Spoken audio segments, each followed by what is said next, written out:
好，今年其中一套最期待嘅電影啊，穿 Prada 的惡魔嘅續集啊，啱啱20年嚇。咁其實我而家自己咧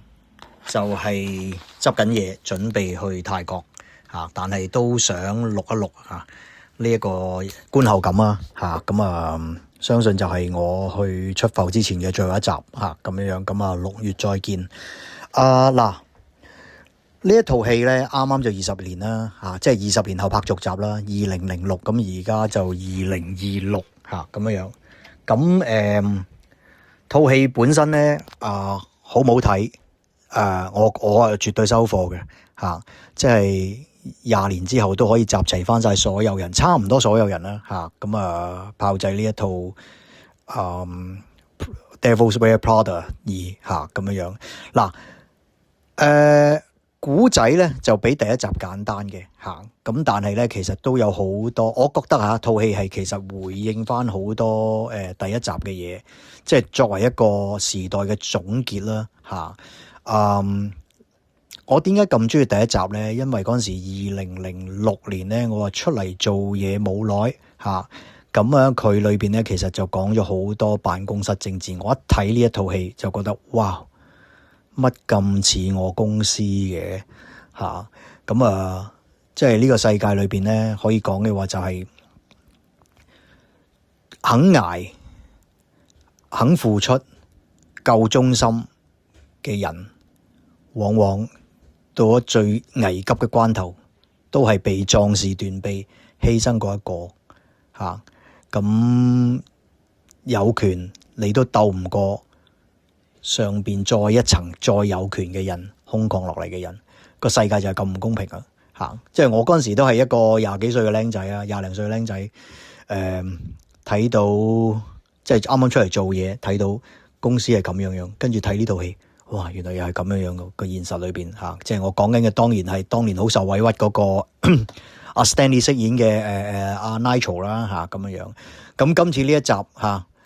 佢嗰陣時嚇。咁慘食咗個死貓，仍然跟阿梅麗史翠普阿 Miranda 跟足佢20年嚇，到咗最後佢真係修成正果啦嚇。到咗最後，阿 Miranda 真係要俾翻個嚇，即係比較交代又好，俾翻個即係俾翻佢應得嘅嘢佢啦，佢應得嘅榮耀啦，可以咁講嚇咁樣。咁嗱呢一套戲本身即係其實集齊咗當年幾個唔係幾紅嘅新晉女星啦，而家都已經變咗獨當一面啦嚇。咁Annie 啦，咁Annie 當年咧就係啱啱喺迪士尼跳出嚟啦，做啲咩 Princess Diary 嗰啲咧，佢啱啱跳出嚟。就拍咗呢套啦嚇，跟住又拍咗斷背山啦，跟住又拍咗 Love and Other Drugs 啦嚇，有啲係3級嘅露點啊咁樣，佢都係尋求突破，因為好多迪士尼跳出嚟嗰啲女星都係咁啊嚇。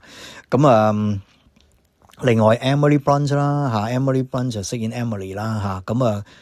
當初佢唔起眼嘅，我都唔知佢，即係我都唔識佢嘅，咁而家當然啦係一個好有演技、好老練嘅一個女演員啦嚇咁樣。咁 Emily 嗰個角色咧就即係第一集都係噶啦，即係都係一種，即係佢係一個叫做咩唔係一個即係叫做心懷不軌啊，成日都係一個心術不正啊！sorry 啊，真係噏唔出嗰啲字啊嚇，心術不正，成日都係心術不正嘅嚇，所以當初阿 Miranda 先至話哇，先至睇通佢呢樣嘢，佢小心啲嘅人就係唔捧佢啊嘛，所以唔捧佢嚇，到咗最後佢走咗，撥走咗佢。佢係20年之後翻嚟報仇咁樣，咁幾有趣嘅就係其實佢一個我點解開頭講緊呢個時代嘅終結咧？時代嘅總結啦，唔好講個終結，時代嘅總結，因為踏入2026年佢都講到好多，喂呢個係一個時裝雜誌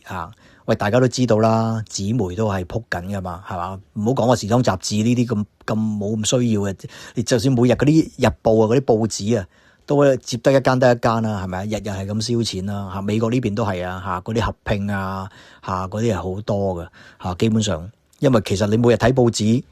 已經係唔係睇緊新聞啦，係睇緊舊聞啦，係睇緊一日前嘅新聞啦，啱唔啱啊？咁你時裝雜誌嗰啲佢都提及到話，我哋用 AI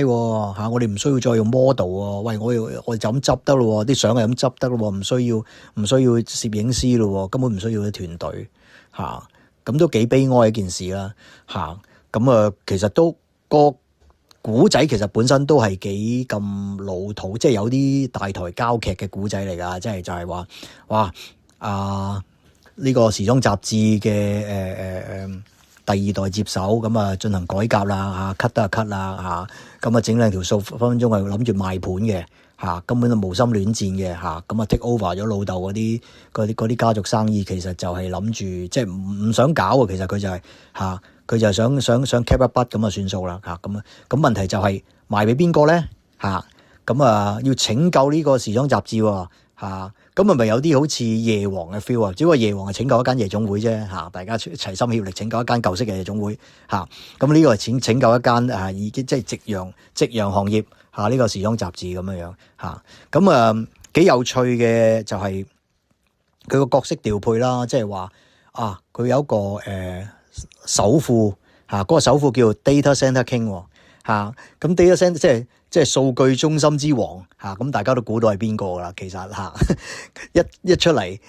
其實我已經知道佢係影射緊 Oracle 嗰度有啦嚇，因為講緊 Oracle 嗰度有係天價離咗婚嚇，咁然後咧佢老婆就阿 Lucy Liu 就分咗佢一半家產嚇，咁分咗佢一半家產，咁大家一樣咁有錢啦，即係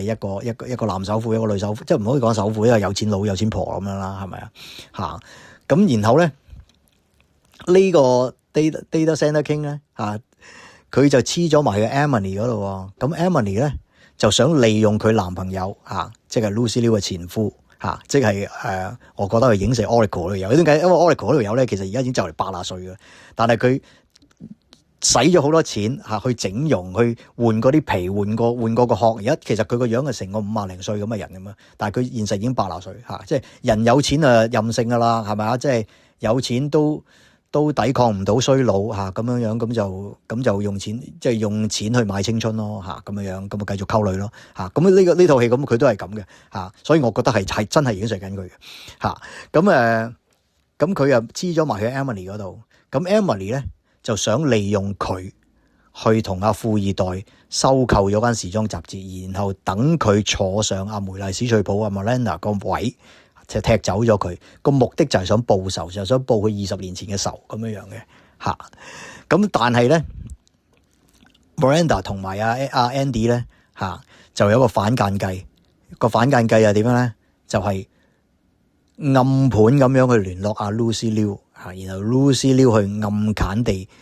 捷足先登，同阿富二代收購咗本雜誌。咁其實佢哋都係用一個計謀啦，咁大家入場睇下咩計謀，用一個計謀去攞呢個funding，然後去拯救咗呢個時裝雜誌。咁然後 Lucy Liu 咧，佢係 promise 佢會捍衛呢個傳統唔會 cut 任何人，會由得佢哋嘅自主雜誌有佢哋嘅自主權唔會用 AI，唔會 cut 任何攝影師，大家都有得撈咁樣。咁其實個現實係咪真係咁咧？即係呢個做戲啦，咁做戲當然有一個即係呢個 happy ending 啦，係一個好嘅結局啦。咁大家仍然可以捍衛呢個編輯自主大家仍然有得撈仍然阿 Miranda 坐翻佢個位咁樣。但係現實其實就真係唔係咁咯夕陽工業就真係步入夕陽咯，因為冇人會係咁燒錢落去做一啲唔賺錢嘅生意噶嘛even 你啲even嗰啲首富或者嗰啲富婆都唔會咁做嘅咁樣。另外想講嘅就係所謂 Devil's Wear Prada， 其實就係講緊阿梅麗史翠普嘛，即係佢以前係好尖酸刻薄噶嘛即係差唔多係女王嚟噶嘛唔啱佢嘅嘢咧，都俾佢鬧都俾佢離間唔係離間啦，即係都俾佢奚落單打咁樣噶嘛，所以佢先係 Devil Wear Prada 咁但係20年之後嘅佢咧，其實就係即係亦都係反映咗顯示咗佢其實已經係又唔可以話回塘，但係佢係即係已經係變咗貼地咗，變咗體化咗，睇呢個世界體化咗嚇。即係 even 佢係高高在上，但係當你富二代掌政要壓落嚟嘅時候你以前有自己嘅司機，有自己嘅車而家我哋 cut budget 啊，你坐 Uber 啦以前你坐頭等好 elegant 而家同人逼呢個經濟艙啦咁樣，即係咁樣，即係佢都反映到佢都要面對現實面對現實意思就係話咩咧？即係話佢唔可以再咁巴辣咯即係都係始終係人係需要朋友嘅幫助，或者需要即係需要一個團隊係大家係心連心嘅咯先可以成就到一啲嘢啦即係喺呢一套戲裏邊就當然係成就到挽救到呢一間雜誌社啦唔係就咁挽救佢而係挽救埋個傳統個傳統嘅編輯自主啦咁樣，咁所以其實佢到咗最後，其實佢都係有啲即係去意咯因為其實佢想榮休啦首先應該係想俾阿 Nitro 去接棒嘅咁同埋佢自己亦都想過翻啲平淡人嘅生活啦即係呢度佢歸根究底到咗20年後，佢都係一個女人佢都係有個老公佢都係想即係想同老公過埋下半世，即係咁樣講啦即係譬如話佢有一種威嚴，有啲字裏行間有少少譬如有少少位咧，你睇得出佢係佢着得好 elegant 佢去到嗰個場合咁樣，但係當佢去睇嘢嘅時候，佢都要戴翻個老花眼鏡即係證明咗佢真係老啦證明咗佢真係要 compromise 啦咁好多嘢都係咁啦咁同埋咧呢套戲嗰個配樂都唔錯嘅，佢有啲都用翻啲舊配樂啦同埋用翻嗰隻歌咧佢開頭一路用嗰隻歌咧都係以前麥當娜嗰隻歌嚟嘅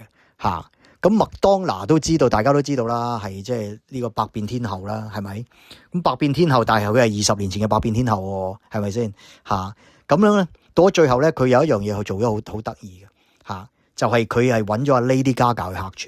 串，揾咗 Lady Gaga 去客串，然後咧即係揾佢話做一個 MV 拍雜誌咁樣，即係佢真係有份演出嘅。然後到咗最後片尾歌咧，都係 Lady Gaga 嘅歌嚟嘅同埋呢套戲嗰個原聲大碟都係 Lady Gaga 咁話咗咩咧？話咗俾你聽乜嘢 ？Lady Gaga 就係20年後新嘅時代嘅另一個百變天后啊嘛其實係㗎，因為我覺得 Lady Gaga 行嗰個路線都有啲似麥當娜以前嘅嗰啲歌路等等啦即係話俾你聽。時代已經係跳到另一個時代啦咁但係咧我哋一樣有百變天后咁樣，咁所以其實大家如果即係睇呢套戲嗰陣時候 depth 真啲咧，又諗翻下第一集嗰陣時嗰個情景咧其實佢係有好多細節位咧係呼應翻係做翻一個交代。咁所以我覺得我係絕對收貨呢套戲，我係覺得幾好睇嘅以小品電影嚟講咁當然啦，20年前嘅小品電影係好低成本啦。除咗阿梅麗史翠普之外，其實其他人都冇乜人識啦。但係到咗20年後嘅呢個續集咧，其實4個主角即係阿 Miranda、Andy、Emily 同埋阿 Nitro 呢4個咧都獨當一面嘅尤其是 Nitro 應該係提名過奧斯卡幾次嘅嗰個男配角佢係好戲嘅咁係啦，咁呢度介紹俾大家睇呢一套戲呢個禮拜咁有機會去睇咁可以的話咧重溫翻第一集先咁好啦，咁講住咁多先，我繼續執嘢去我嘅第二家園泰國曼谷。